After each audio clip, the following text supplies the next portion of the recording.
A big theme in my life right now is holding emotions. Holding emotions simply means the ability to be able to stay with the sensations of a particular feeling in your body. And many of us have parents that weren't taught how to hold emotions, and instead taught us other ways to handle emotions, things that like distracting ourselves or trying to fix them, which leads to things like addiction and numbness and projection. It's this fundamental life skill that many of us kind of lack. And where I've seen how this has affected me a lot is not just how my ability to hold my own emotions, such as sadness, and also emotions like excitement and joy, like actually being able to stay and feel those sensations in my body and not just brace against them and like kind of dissociate or just be in my mind about them. The place I've noticed this a lot, where I've also noticed a huge shift when I'm practicing this now, is my ability to hold other people's emotions.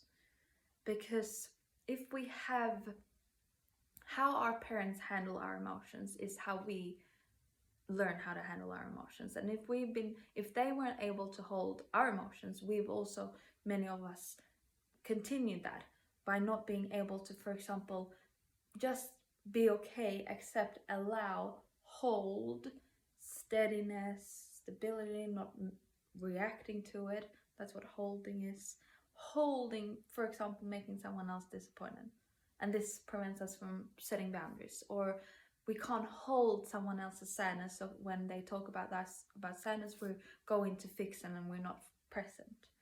It can also be anger. We can't hold other people's anger, so we try to be really nice because we can't hold their fire. We are afraid of their fire. Many times when we can't hold other people's disappointment or other people's anger or sadness, we can't hold it for ourselves either. So I feel like the first step is learning to hold these emotions in you, and then the second step is holding those emotions with other people. And it's been so cool to see how much freer I am in social interactions and in friendships just by practicing this a couple of weeks. Because if I'm not afraid of their emotional reactions, I can speak my truth much easier. I can be honest with what I desire and need. And if that creates some kind of emotional reaction, that's okay. Like, I still want to be respectful and kind, and like that's the skill of learning to communicate these things. But I feel a big part of being able to interact with people that feels good for you and for them is this allowing of the feelings, not in any way choosing niceness and keeping the status quo over not creating some kind of emotional reaction. That's something I really recommend playing with and practicing.